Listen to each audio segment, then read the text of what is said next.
Hey guys, it's Becky Fox here with foxfitness.com, and today is part 3 of our foam rolling series. And in this video I'm going to share with you some lower body exercises you can do to roll out.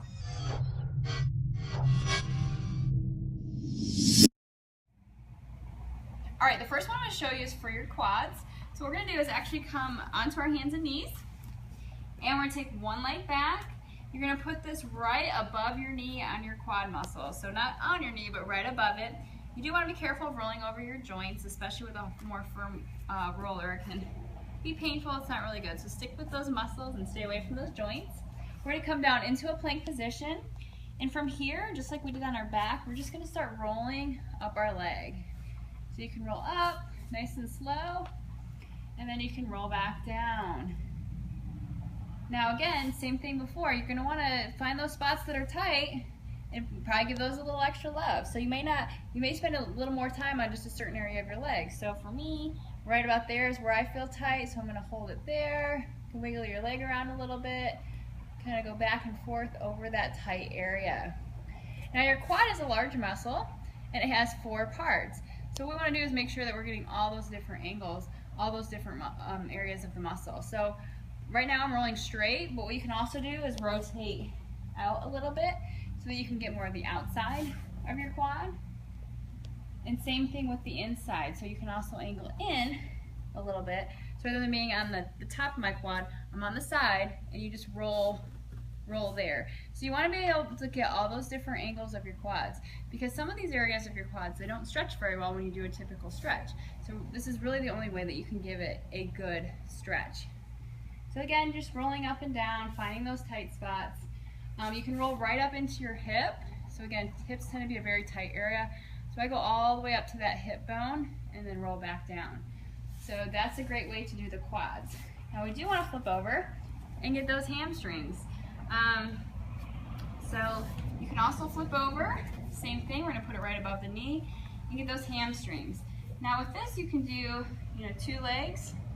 It's going to be a little easier. If you're not feeling enough pressure by doing 2 legs, you can take one leg and kind of put it over the other and just roll one at a time.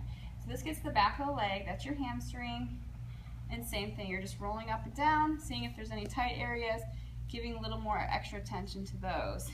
And same thing here, just like our quad, we can kind of angle, get more of the outside. So I'm just kind of rolling on the outside of my leg versus right down the middle. So it's just getting those different muscles, getting those different areas, just angling around. And then you can come right onto your side and actually get your IT band. This is an area that's tight for a lot of people. So this may hurt just a little, but again, it's going to be a little uncomfortable. It shouldn't be overly painful. And that's why you want to start with a softer roller so that it's not super painful, but maybe just slightly uncomfortable. So same thing here, you're just going to roll up and down. I feel a little tightness there. I'm going to hold it there, allow it to release. I'm going to wiggle my leg around a little bit, roll up and down over that spot. And just like that. So I'm going to show you one more. So that is more of the upper leg. You can also shoot down into the lower leg, which is your calf. So just like you did with your hamstrings, you can roll both calves together, just like that. Or you can take one leg over the other and really dig into that calf a little better. And again, just keep in mind, calves are another big muscle, so you can kind of angle, hit the different areas of that muscle. So you can angle it in, you can go straight, you can angle it out.